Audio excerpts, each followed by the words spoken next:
Magandang gabi sa ating lahat. Magandang gabi sa mga nasa online.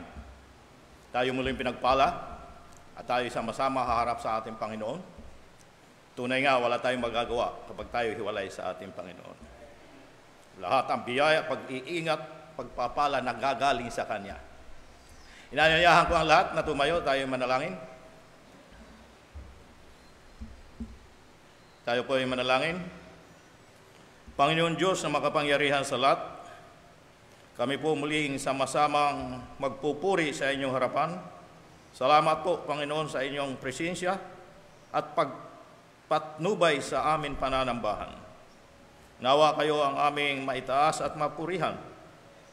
Bigyan po ninyo kami ng talino at husay sa pag-unawa upang tumimo sa aming puso't isipan ang mga mensaheng aming mapapakinggan.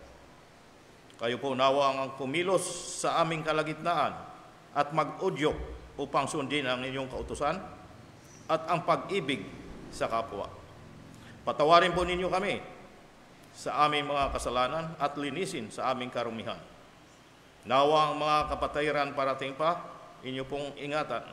Ihanda po ninyo kami sa pakikinig, maging nasa online. Ihanda ang aming puso. Pinupuri po namin kayo, Panginoon, sa inyong kadakilaan at kapangyarihan. Ito po ang aming dalangin sa pangalan ng Panginoon Hesus. Amen. Manatiling nakatayo, tayo po ay umawit sa ating Panginoon.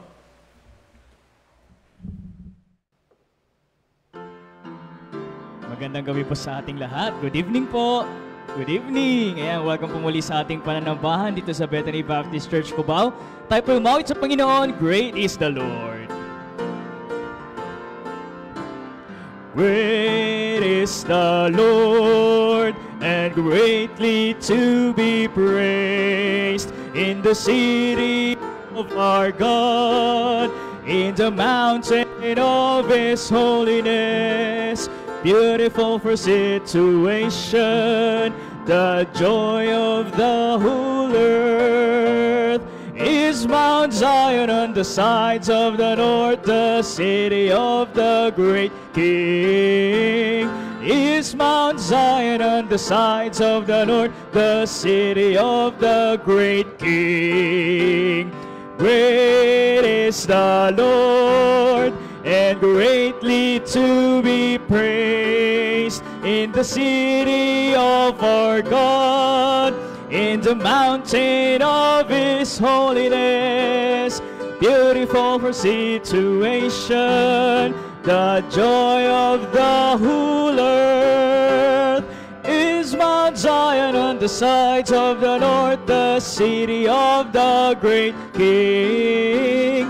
Is Mount Zion on the sides of the north, the city of the great King. Amen. Sa ating sunod na witin, His word will stand.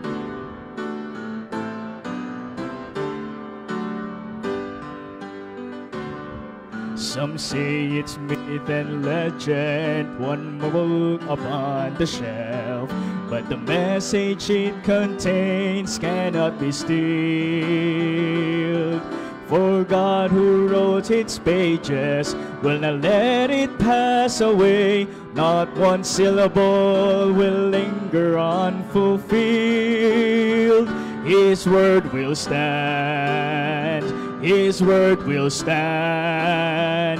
Though stars should fall and mountains turn to sand,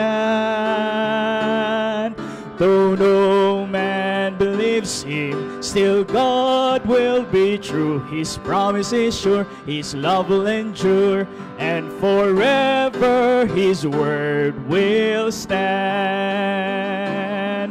Don't listen to the voices of a world caught up in fear, for the word of God proclaims the victory.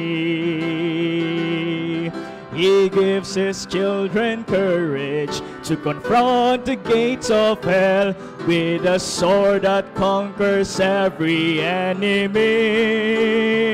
His word will stand.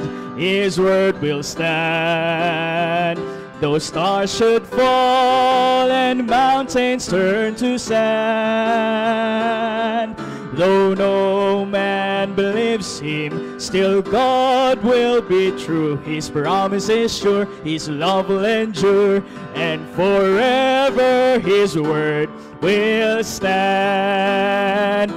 His word will stand. His word will stand. Though stars should fall and mountains turn to sand, though no man believes him, still God will be true. His promise is sure, His love will endure, and forever His word will stand.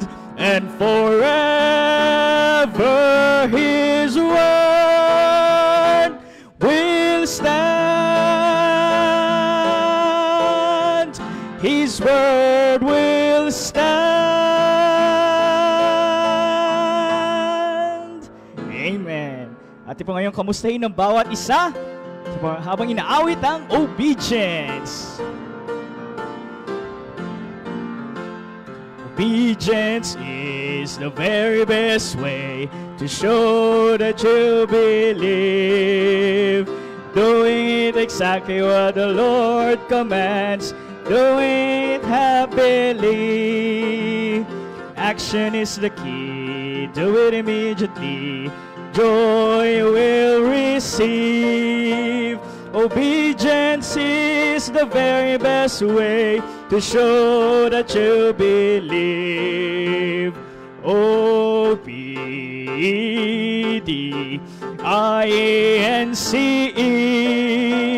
Obedience is the very best way to show that you believe. O-B-D-I-A-N-C-E. Obedience is the very best way to show that you believe. Amen. Mari na po tayo magsipong lahat. Yan, para po sa ating mga announcement and reminders. Muli pong paalala sa lahat ang ating daily Bible blessings po. Every day po yan. Every morning from Monday to Saturday via ating GC, Bethany Cubang members, Facebook page, and YouTube channel. At every Wednesday po, ayan, which is ate pong ginaganap. Every Wednesday na midweek service and prayer meeting, 7 p.m. po yan. At every Sunday naman po, ang ating Sunday worship service starts at 9 a.m. naman. At para sa ating tema, susunod na linggo, yan, November 17, magmalasakit para sa iba. Yan, Roma 15, 1-3. At tuwing linggo din po, meron din po tayong choir practice. Ganap mo yan tuwing 1 p.m. to 2 p.m. dito po sa second floor. And ang ating adult Sunday school class, every Sunday po yan, 3 p.m. sa ating Begonia room. At sa Go Cubao, mayroon din pong mga weekly activities sila. Yan, Bible study every Wednesday and Saturday, BKBC and tract distribution na every Saturday naman po. At sa ating San Mateo Rizal, meron po tayong home Bible studies dyan for 5 families every Thursday. Sa Kamarin naman po, every Friday na kanilang home Bible study, prayer and fellowship, and monthly worship service. At sa Taytay naman po, every Saturday na kanilang worship service. Every last Sunday of the month naman po, paalala muli ang ating special missions gift giving. At ganoon rin po ay ang ating Lord's Supper. Ayan, at malapit na, ilang weeks na lang, malapit na ang ating 35th Missions Conference and 59th Church Anniversary. Yan, sa December 18 to 22. Kaya tayo po'y patuloy na manalangin sa Panginoon at tayo po'y patuloy na kumilos po upang maging successful po ang gawain ng Panginoon na yan sa December 18 to 22. Yan, at inahan niya ko po muli lahat, si tayo, para po sa ating muling pag-awit sa Panginoon, itatawid sa landas.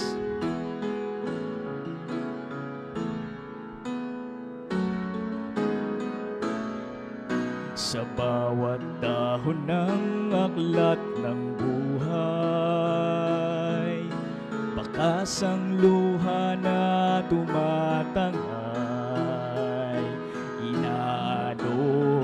pag-asa unti-unting nawawala.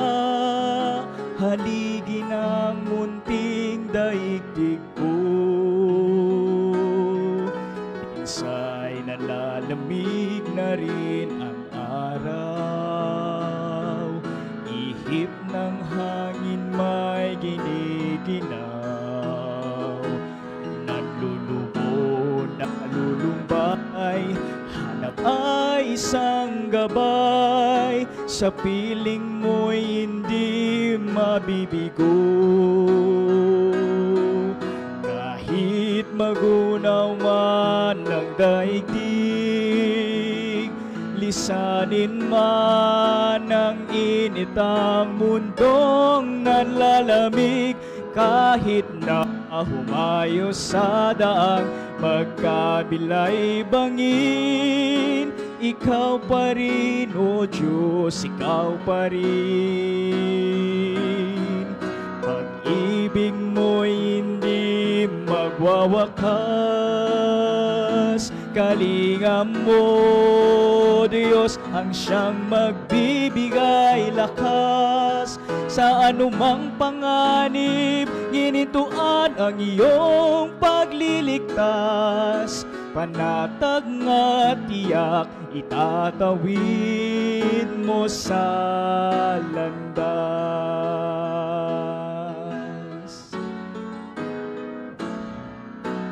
Kung sa tadhana'y di naisang guhit, pawang sa gabalang sinasapit,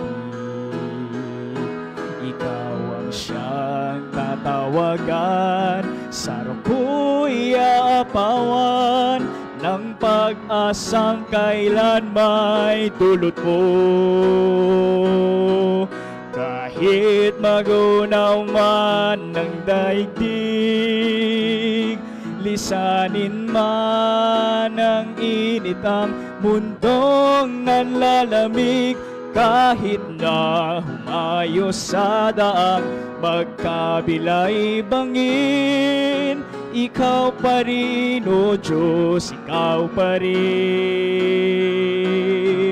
Pag-ibig mo'y hindi magwawakas, kalingam mo, Diyos, ang siyang magbibigay lakas. Sa anumang panganib, ginintuan ang iyong pagliligtas. Panatag nga tiyak, itatawid mo sa landas. Itatawid, ililigtas, ihahatid hanggang wakas, hanggang wakas. Kahit magunaw man ng daigdig, lisanin man ng init ang mundong nanlalamig.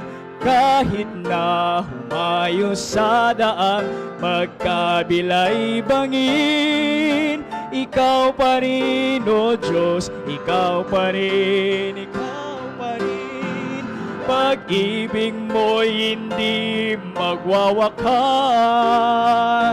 kalingam mo, O Diyos, ang siyang magbibigay lakas. Sa anumang panganib, ginintuan ang iyong pagliligtas. Panatag nga tiyak, itatawid mo sa landas. Itatawid mo sa landas.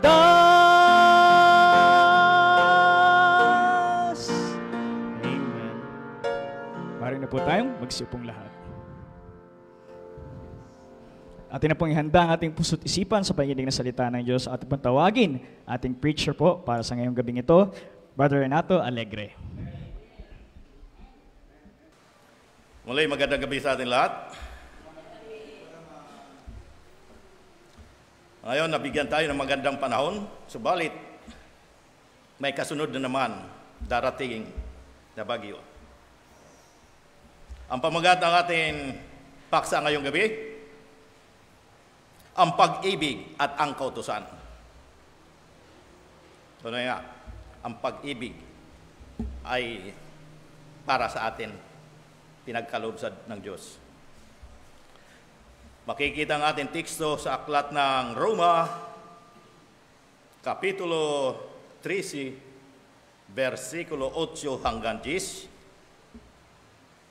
Sabay-sabay natin basahin. Inaanyahan ko muna kayong tumayo at basahin natin ang ating teksto sa aklat ng Roma, Kapitulo 13, versikulo 8 hanggang 10. Handa basa sa 8. Huwag kayong magkaroon ng utang kaninuman, maliban sa sagutin magmahalan sa isa't isa, sapagkat ang nagmamahal sa kapwa ay tumutupad sa kapatusan. Sa 9, ang mga utos, huwag kang huwag kang papatay, huwag kang magnanakaw, huwag mong pagnanasaan pag-ari ng iba. At alinmang utos na tulad ng mga ito ay nauwi lahat sa iisang utos. Ibigin mo ang iyong kapwa gaya ng pag-ibig mo sa iyong sarili. Sa 10, ang umiibig ay hindi gumagawa ng masama kaninuman. Kaya't ang pag-ibig ang siyang katuparan ng kautusan. Pagpalain nawa tayo sa pagbasa ng salita ng Diyos. Tayo muna ay manalangin. Salamat po, Panginoon, sa mga salita ng aming pagbubulay-bulayan. Nawa ang pag-ibig at ang kautusan ay patuloy sumagana sa aming puso at madama ng aming kapwa. Kayo po nawa ang manguna sa amin gawain. Samahan po nawa ninyo ang iyong lingkod. Pagkalubuhan po ninyo ng katatagan at karunungan, kaalaman sa pagtahayag ng mga mensahe. Sa pangalan ng Panginoon Hesus, Amen. Maaari na po kayo umpo.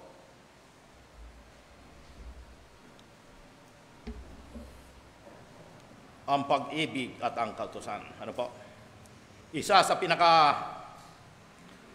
magandang katotohanan sa buhay Kristiyano ay ang katotohanan mahal tayo ng Diyos. At hindi nagbabago ang kanyang pagmamahal sa atin. Pwede magbago ang tao, pero ang Diyos ay hindi magbabago. Mananatili ang pagmamahal ng Diyos sa atin. Maaaring magbago ang paraan ng pagpapakita ng kanyang pag-ibig. Ngunit, ang kanyang pag-ibig ay naroon palagi. Ang paraan lamang ang magbabago. At dahil minamahal tayo ng Diyos, tayo rin ay may tungkulin na mahalin ang ating kapwa. Ito ang ating makikita sa ating teksto. May dalawang katotohanan na makikita ukol sa pag-ibig. Ang ating bahagi, ang pag-ibig ay inutos ng Diyos. Ang pangalawa, ang pag-ibig ay katuparan ng kautusan. Ang pag-ibig ay inutos ng Diyos ayon sa Roma Kapitulo 13, versikulo 8. Huwag kayong magkakaroon ng utang kaninuman, maliban sa sagutin magmahalan sa isa't isa, sapagkat ang nagmamahal sa kapwa ay tumutupad sa kautusan. Huwag magkakaroon ng pagkakautang o sagutin kaninuman. Ayun nga sa ating binasang teksto, ang dapat na pagkakautang o sagutin bilang hindi kasama ang magmahal sa kapwa. Ang dapat na pagkakautang o sagutin bilang hindi kasama ay ang pagmamahal sa kapwa bilang katuparan ng kautusan. Ano po? Bilang paglilinaw, masama ba ang magkaroon ng utang?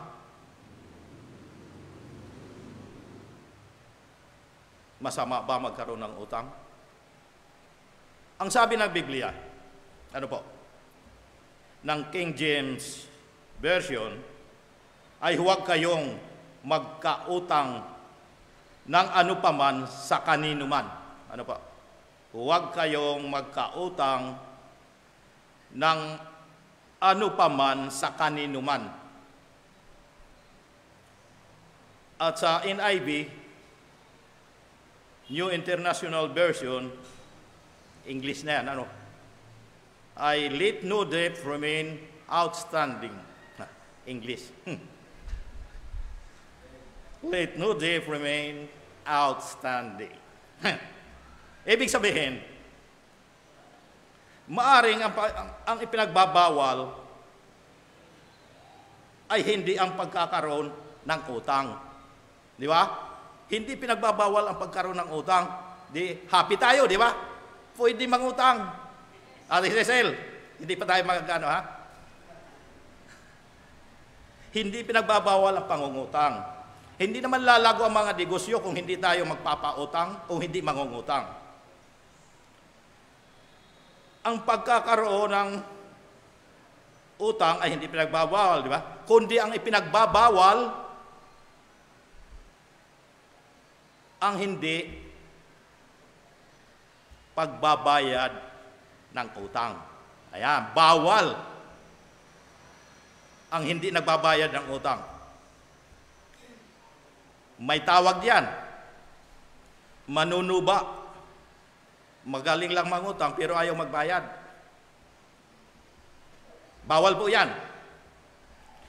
Kung ipinagbabawal ang pangungutang, hindi na sana sinabi sa Mateo 5:42.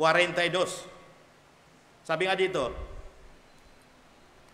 bigyan mo ang nanghihingi sa iyo at huwag mong tanggihan ang nanghihiram sa iyo. Di po ba? Bigyan mo. Ibig sabihin, maaring mangutang. Dahil hindi dapat tanggihan ang umuutang. Pero, pwedeng taguan. Dahil ayaw magbayad eh. Makunat magbayad, alam mo pa, utangin pa yung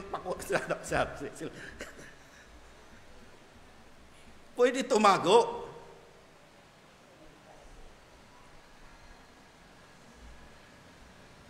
Tuloy ako eh. Tayo ay may utang. Tayo ay may utang. Opo. Tayo ay may utang na mahalin ang ating kapwa. Yan. May utang tayo na mahalin ang ating kapwa. Ang pagmamahal ay tungkulin na dapat ganapin. Opo. Isang utang na dapat bayaran. Hindi isang opsyon, kundi isang tungkulin. Tungkulin ang magmahal. At isang utang na hindi lubusan mababayaran dahil dapat laging magmahal. Diba? Dapat lagi tayong magmahal. Mahalin ang kapwa tulad ng pagmamahal sa sarili na binanggit sa matandang tipan. Sa Levitico, Kapitulo 19, versikulo 18, sabi dito, huwag kang maghihiganti o magtatanim ng galit sa iyong mga kababayan. Ibigin mo ang iyong kapwa gaya ng pag-ibig mo sa iyong sarili. Ako si Yahweh. Ayan, yun po ang sabi ng Levitico 19, 18. At hindi lamang po yan, inulit pa sa Bagong Tipan. Sa Mateo 19:19, ano po? Sabi dito, igalang mo ang iyong ama at ina at ibigin mo ang iyong kapwa gaya ng pag-ibig mo sa iyong sarili. Ayan po, sabi ng Mateo 19:19, ano po? Muli, inuutos ni Kristo para sa kanyang mga alagad. Pangatlong beses na, no? Sa Juan 13:34, isang bagong utos ang ibinibigay ko sa inyo ngayon, mag-ibigang kayo. Mag-ibigang kayo. Kung paano ko kayong inibig, gayon din naman, mag-ibigang kayo. Ayan po. Ang pagmamahal ng Kristiyano ay ang natatanging tanda ng pamumuhay bilang isang Kristiyano. Opo. Itinuturing ang pag-ibig bilang pinakadiwa ng pamumuhay ng isang Kristiyano. Ito ay makikita sa pagkilos na walang hinihinging kapalit o sariling interes. Ang pagmamahal ay tungkulin sa lahat ng tao at hindi lamang sa kapatiran. Opo, sa lahat ng tao.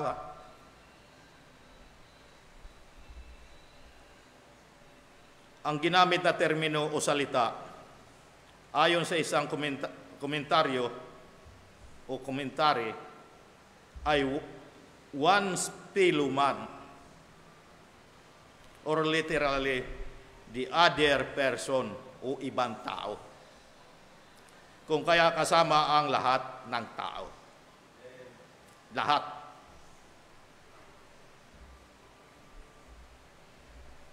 Tayo ay hinamon na magmahal. Opo. Hindi lamang sa sambahayan ng mga mananampalataya, kundi sa ibang tao rin.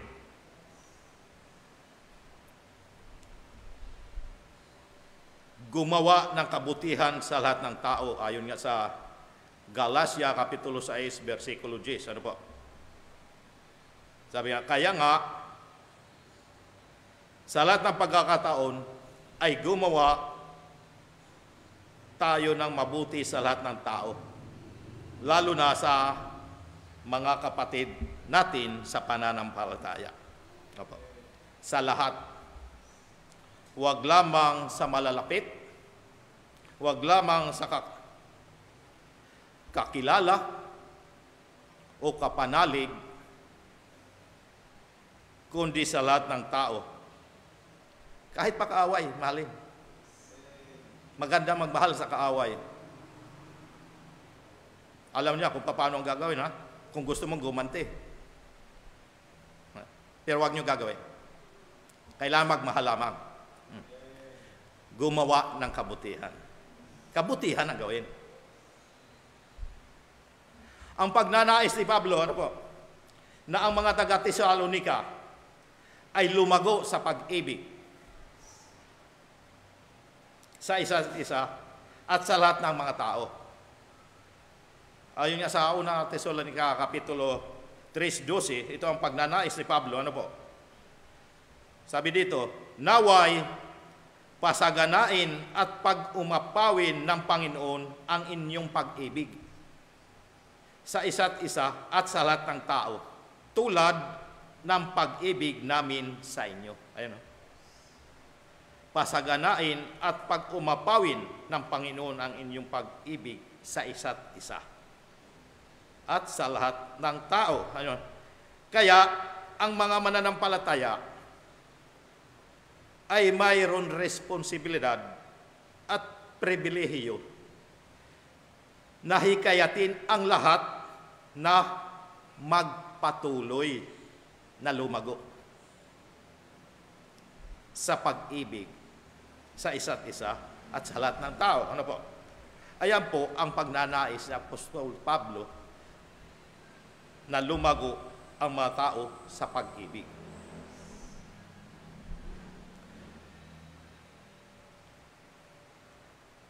Ang pagkakamali ng mga Hudyo ay ang pagiging nationalistic. Ano po? Kahit sa pag-ibig, pinipili nila ang kalahi. Ngunit ito ay hindi lamang sa mga Hudyo. Ayon nga sa talinhaga, ang mabuting Samaritano, ano po? Kundi sa lahat ng mga nangangailangan at nararapat kahabagan. Para sa lahat. Ay makikita nga sa Lucas Kapitulo 10, versikulo 29 at 36-37. Sabi dito sa 29. Upang huwag siyang lumabas na kahiya-hiya, nagtanong pa uli ang lalaki, sino naman ang aking kapwa? Sa 36, talon tayo, no? At nagtanong si Jesus, sa palagay mo, sino kaya sa tatlo ang naging tunay na kapwa ng taong hinarang ng mga tulisan? Nung araw pa pala, mayroon ng mga hold-upper, mga tulisan, ano? Matagal na itong mga tulisan. Sa 37, ang taong tumulong sa kanya, ito ang sagot, ang taong tumulong sa kanya, tugon ng abogado. Kaya sinabi sa kanya ni Jesus, sige, ganun din ang iyong gawin.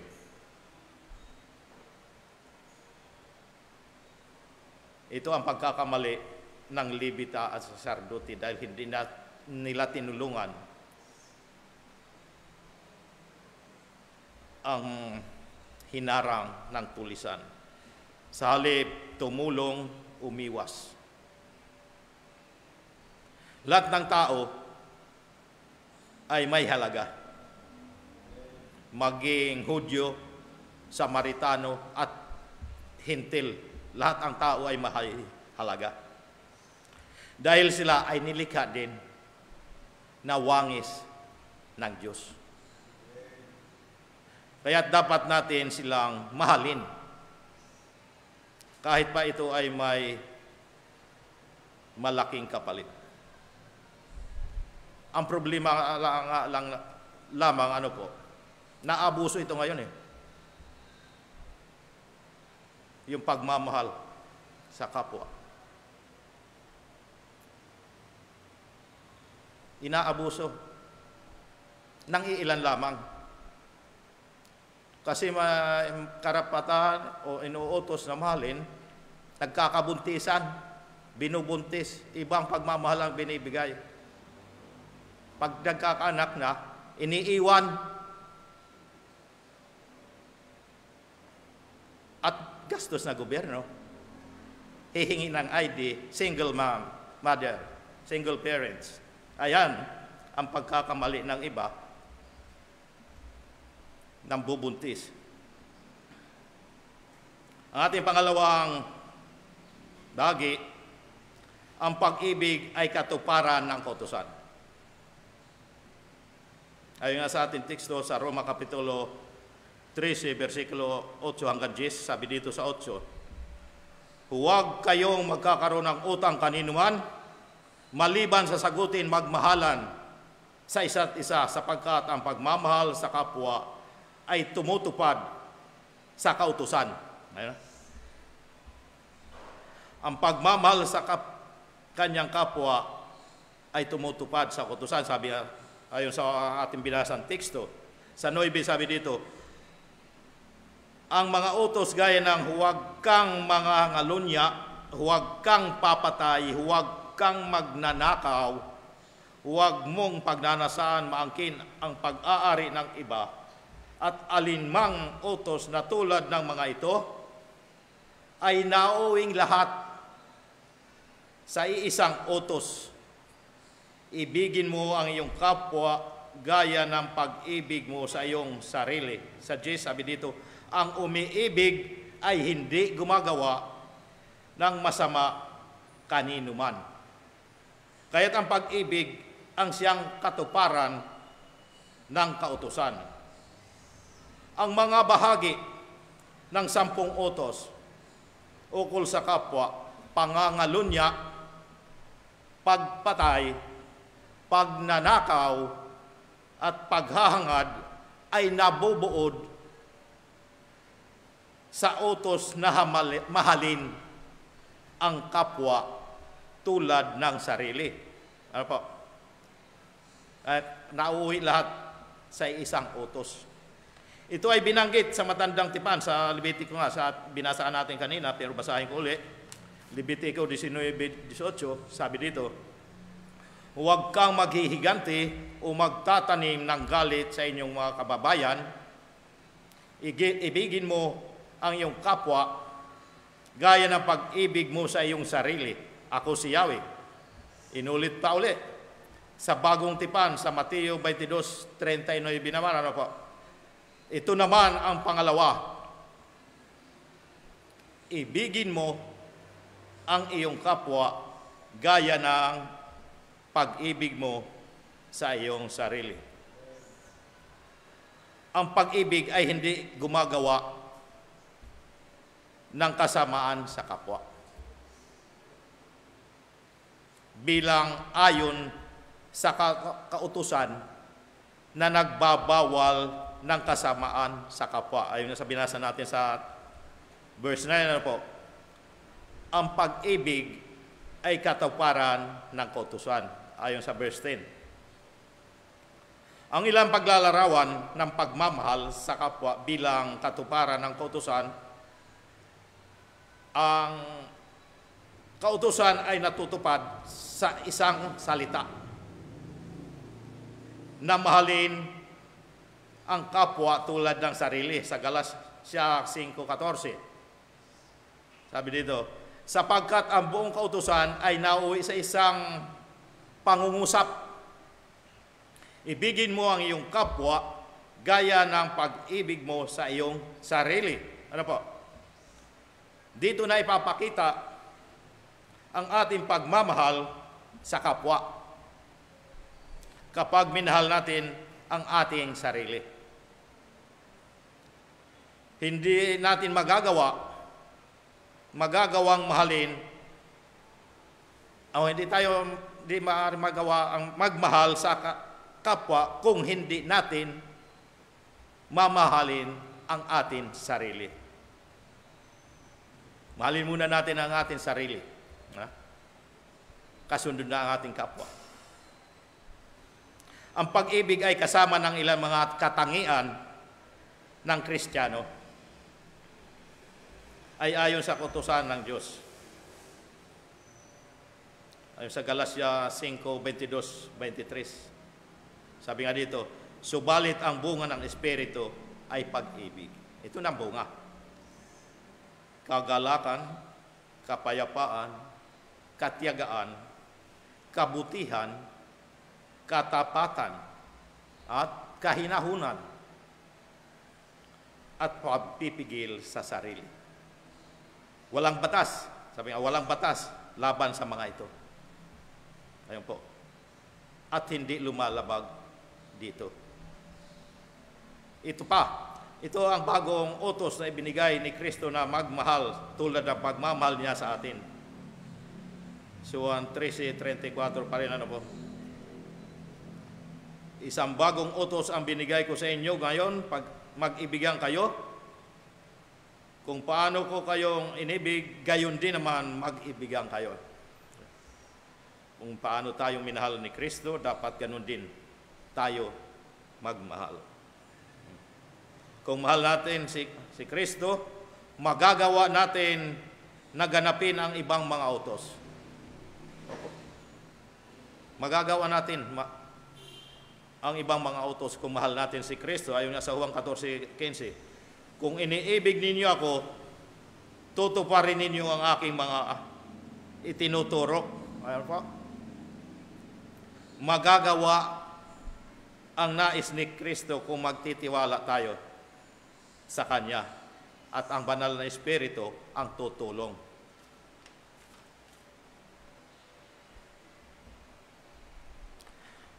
Ang pagbuhat ng kabigatan ng kapatiran ay ang pagganap ng kautusan ni Kristo.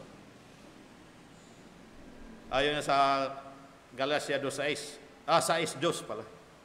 Galatia 6:2.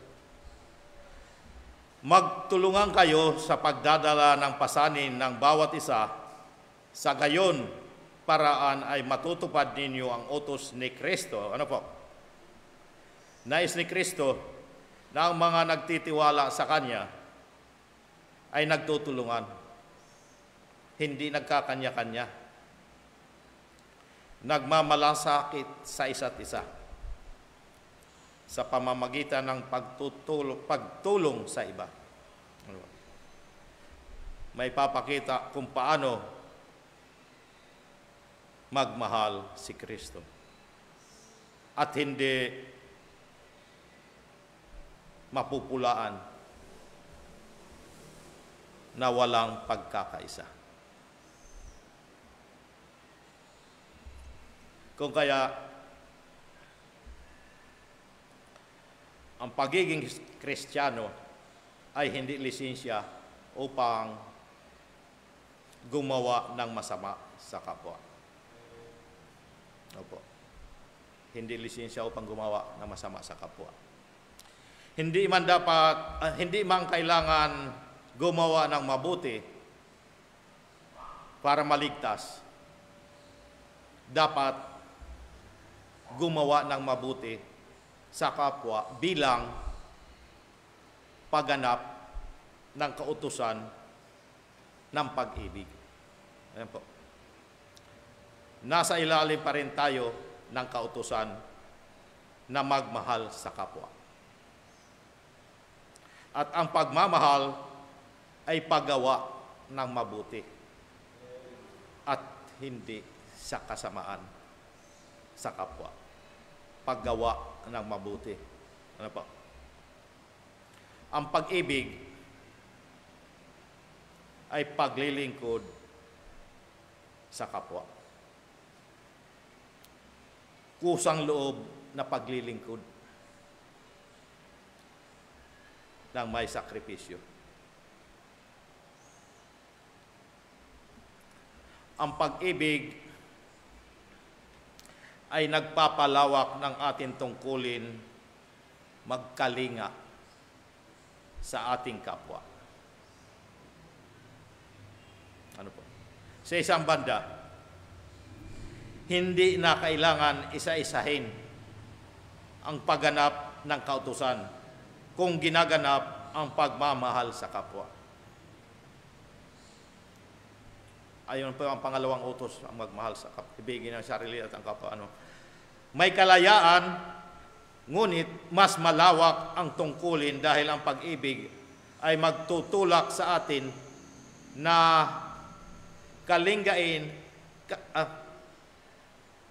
nagtutulak sa atin na kailangan ang kabutihan ng ating kapwa. Na siyang layon ng kautusan. Ang pagtulong sa kapwa. Ano po? Kapag tunay ang pagmamahal, inuuna nito ang kapakanan ng iba. Kung tunay, ha? At hindi iniintindi ang anuman ibang bagay o posibleng epekto na maaring idulot nito sa sarili. Bilang panghuli, gaano ba kahalaga ang pagmamahal sa ating kapwa? Napakahalaga bilang ikalawa sa pinakamahalagang utos. Napakahalaga, ano po? Ayon sa Marcos 12:31. Ito naman ang pangalawa, ibigin mo ang iyong kapwa gaya ng pag-ibig mo sa iyong sarili. Wala nang ibang utos na higit para sa mga ito. Wala nang higit pa. Hindi maaring paghiwalayin ang pagmamahal natin sa Diyos at sa ating kapwa. Ang pagmamahal natin sa ating kapwa ay bunsod ng pagmamahal natin sa Diyos. Sa makatuwid, kailangan din natin mahalin ang ating kapwa ng may sinseridad. Hindi lamang pakitang tao na pagmamahal. Tulad ng sinabi sa unang Korinto 13, Kapitulo 13, anuman ang kabutihan ating gawin,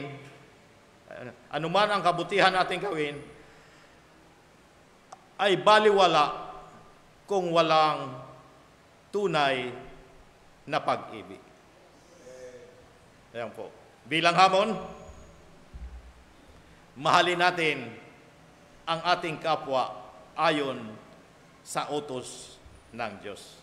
Magandang gabi. Tayo manalangin. Salamat po, Panginoon Kristo, na tinuruan po ninyo kaming magmalasakit at umibig sa aming kapwa. Salamat sa pag-ibig na kautusan inyong binigay sa amin. Nawa hubugin po ninyo kaming na lalong tumatak sa aming puso't isipan ang umibig at mahalin ang aming kapwa upang matupad ang kautusan na tungkulin sa lahat ng tao. Tulungan po ninyo kaming maging mahinahon at magkaroon ng pagpipigil sa sarili at maging mapagpasensya. Nawa ang pag-ibig namin sa inyo ay mahayag sa pag-ibig namin sa aming kapwa. Ito pong aming dalangin sa pangalan ng Panginoon Hesus. Amen.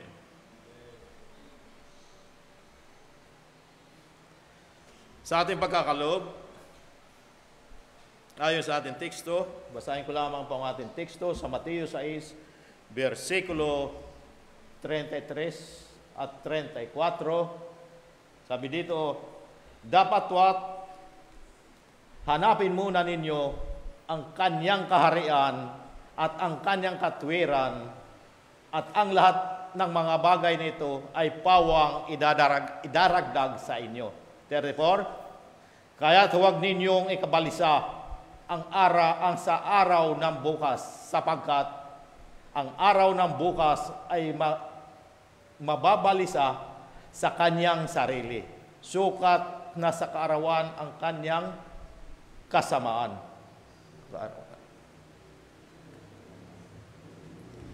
Ibigay po natin sa ating Panginoon ang pinakamahusay na handog. Tayo po ay manalangin. Salamat po, Panginoon, sa mga pagpapala at pag-iingat na iyong pinagkakaloob sa amin, lalong higit sa aming mga paghahanap buhay, sa aming pagkakaloob, pangunahan mo kami. Hipuin mo ang puso na ibigay ang mahusay na handog na may pag-ibig at kagalakan. Ito pong aming dalangin sa pangalan ng Panginoon Hesus. Amen.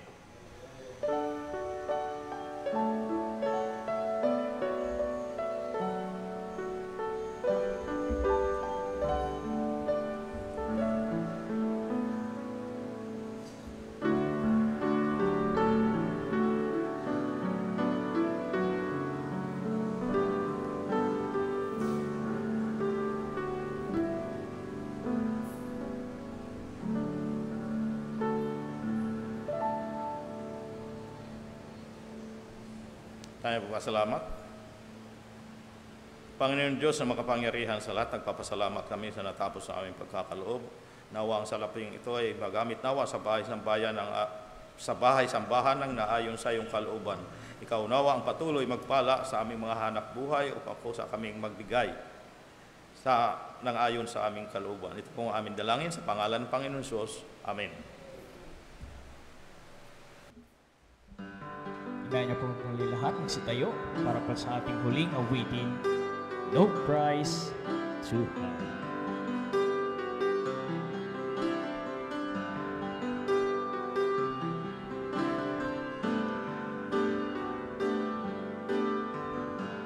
No one said it would be easy. Jesus knew that in his heart no Roman cross was pleasing. He knew that from the start, as he knelt inside the garden at the break of day, he asked a final pardon. Father, please take this cup away.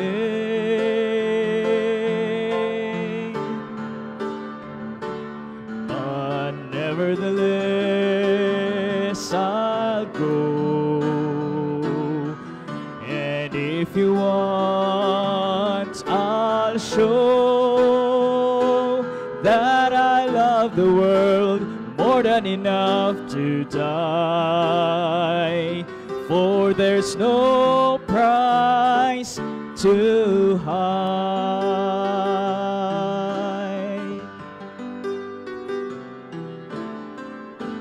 Jesus said that if I follow, I would have to walk his way. Forget about tomorrows. Don't look at yesterdays. For the daily cross I'd carry would be hard to bear. My sins I'd have to bury at the cross and leave them there. But nevertheless, I'll go. And if you want, I'll show that he loved the world more than enough to die.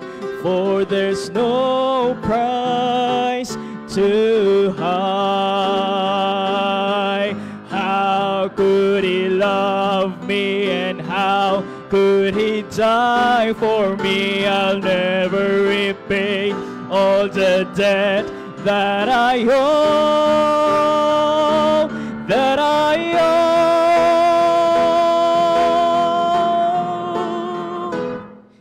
But nevertheless, I'll go. And if you want, I'll show that he loved the world more than enough to die. For there's no price too high.